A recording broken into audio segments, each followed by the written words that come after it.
नागपुर गांव में श्याम नाम का एक लकड़हारा अपनी पत्नी प्रिया और 2 बच्चों के साथ एक छोटे से घर में रहता था। श्याम जंगलों से लकड़ियां काटकर उसे बाजार में बेचकर अपने परिवार का गुजारा करता था। अप्रैल का महीना आ चुका था। गर्मी अपनी चरम सीमा पर पहुंच चुकी थी। घर से बाहर निकलते ही ऐसा लगता था जैसे आग की भट्टी जल रही हो। नागपुर गांव में यूं तो अक्सर गर्मी के समय तापमान 40 डिग्री तक चला जाता था, मगर इस बार तापमान बहुत ज्यादा बढ़ गया था। गर्मी से लोगों का बुरा हाल था। दिन हो या रात हो, लोग गर्मी से बेहाल थे। इस साल तो गर्मी बहुत ज्यादा पड़ रही है। इस गर्मी में काम करना बहुत मुश्किल हो गया है। इतनी तेज धूप में बाहर निकलो तो ऐसा लगता है जैसे यह शरीर किसी आग की भट्टी में जल रहा हो। घर से जंगल तक जाने में हाल बेहाल हो जाता है। फिर लकड़ी काटने की हिम्मत भी नहीं होती। तुम बिल्कुल सही कह रहे हो। इस साल की गर्मी तो बहुत ज्यादा बढ़ गई है। हमसे अच्छी तो उन शहर वालों की किस्मत है जो गर्मी में भी दिन भर एसी में बैठे रहते हैं और ठंडी ठंडी हवा का मजा लेते हैं। और एक हम गरीब, सारी दुख परेशानी हमारे ही नसीब में आती है। न जाने पिछले जन्म में कौन सा बुरा कर्म किया था जो इस जन्म में भुगतना पड़ रहा है। खुदा ने हमें इतना गरीब बनाया है कि इतनी सड़ी गर्मी में हम एक कूलर तक नहीं खरीद सकते। जरा सुनिए, हो सके तो इस गर्मी में हमें कूलर दिला दीजिए। बहुत गर्मी लगती है। अगर कूलर की ठंडी ठंडी हवा चलेगी तो हमारा घर कितना ठंडा रहेगा। और आप भी इतनी कड़ी धूप में मेहनत करके घर आते हैं। जब ठंडी ठंडी हवा खाओगे तो आपके शरीर की सारी थकान दूर हो जाएगी। मनीषा भी बोल पड़ती है। हाँ पापा, आप भी कूलर ले लो, हमें बहुत गर्मी लगती है। पापा, जब परसों हम जमींदार जी की दावत में गए थे तो उनके घर पर बड़े बड़े कूलर लगे थे। बहुत ही ठंडी हवा आ रही थी। पापा, हमें भी कूलर दिला दो ना। प्रिया, तुम्हें तो पता ही है, कूलर मैं नहीं ला सकता। कूलर बहुत महंगा आता है और हमारे गांव में तो कूलर केवल जमींदार जी के पास और गांव में रहने वाले कुछ अमीर लोगों के पास ही है। अगर कूलर इतना सस्ता होता तो गांव के हर घर में कूलर होता। हम गरीब लोग हैं, हम कूलर जैसे चीजों का इस्तेमाल नहीं कर सकते। उसके लिए बहुत पैसे चाहिए जो हमारे पास नहीं है। और कूलर के लिए बिजली भी तो चाहिए। फिर उसके लिए बिजली का कनेक्शन लेना होगा। इतने सारे पैसे कहां से आएंगे? इतना कहकर श्याम काम के लिए निकल जाता है। जाओ निशा, अपने स्कूल का काम कर लो। लगता है हमारा कूलर का सपना सपना ही रह जाएगा। हे ईश्वर, क्या करूं? निशा कूलर की कह रही है, बेचारी ऐसी गर्मी में कैसे अपना स्कूल का काम करती होगी। हमारे पास इतने पैसे भी नहीं हैं कि एक कूलर खरीद सकें। लकड़ियों को बेचकर जितने पैसे आते हैं उसमें तो मुश्किल से घर का खर्च चल पाता है। ऐसे में कूलर के लिए पैसे कहां से आएंगे? आज घर जाते वक्त एक बार कूलर की दुकान पर जाकर उसका दाम पूछ कर आऊंगा।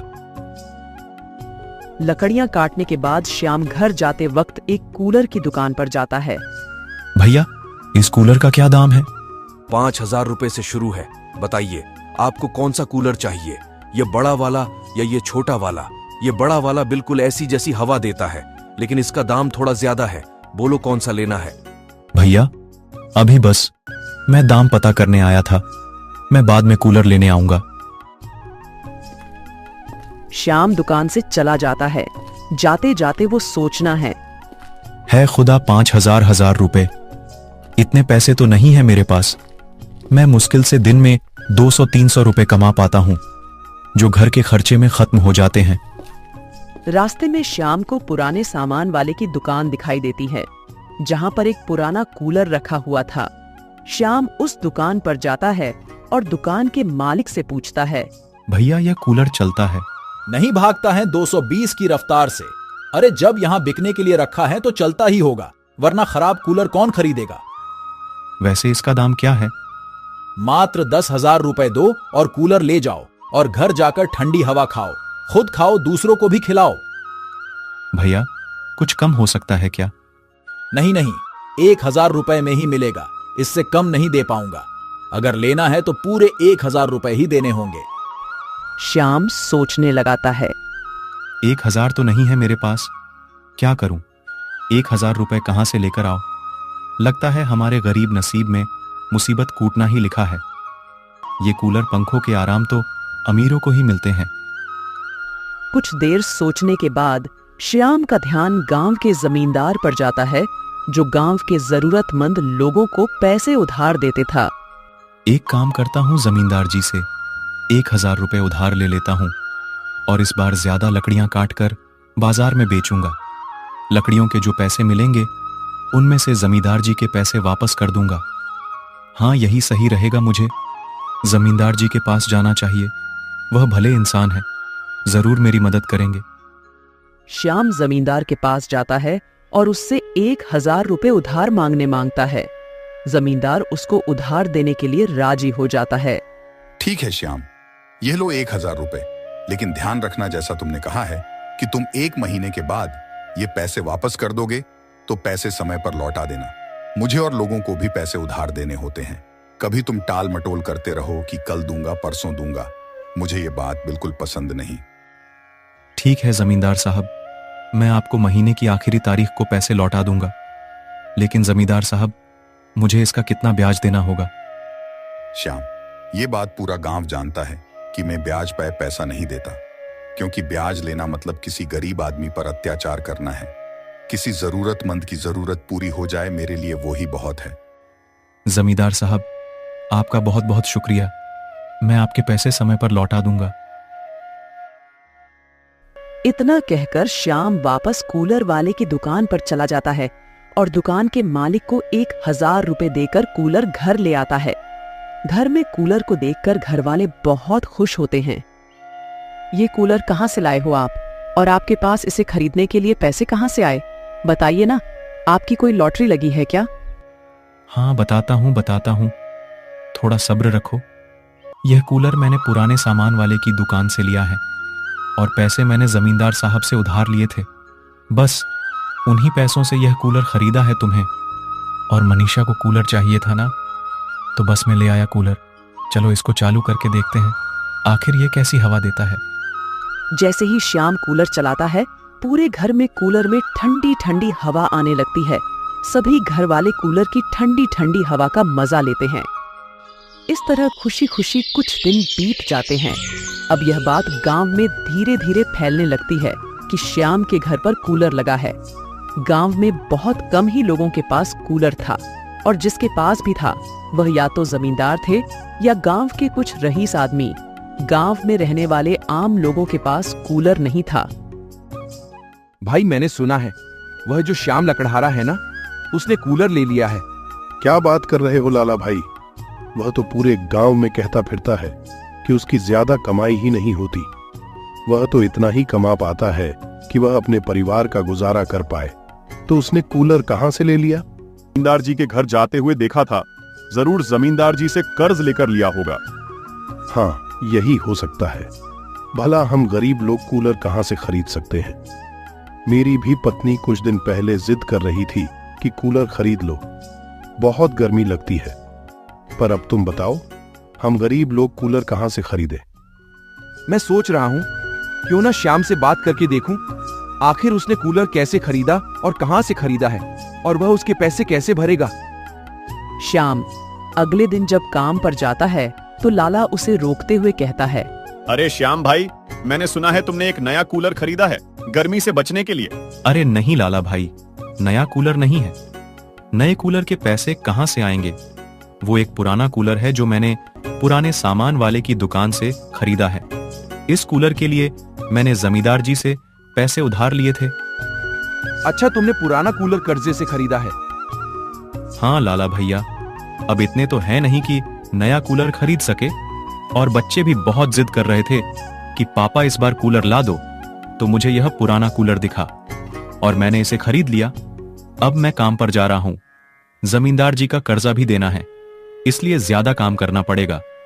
चलो भाई, अच्छा हुआ कि तुमने कूलर खरीद लिया। अब मेहनत करके जमींदार जी के पैसे जल्दी चुका देना। भाइयों, मैंने श्याम से बात की थी, वह एक पुराना कूलर खरीद कर लाया है जो उसने जमींदार से पैसे उधार लेकर लिया है, जिसके लिए अब श्याम को ज्यादा मेहनत से काम करना पड़ेगा ताकि वह जल्द से जल्द जमींदार का कर्ज चुका सके। चलो अच्छा है, आखिर अपनी मेहनत से श्याम ने कूलर खरीद ही लिया। अब उसको और उसके परिवार को इस सड़ी गर्मी से कुछ राहत मिलेगी।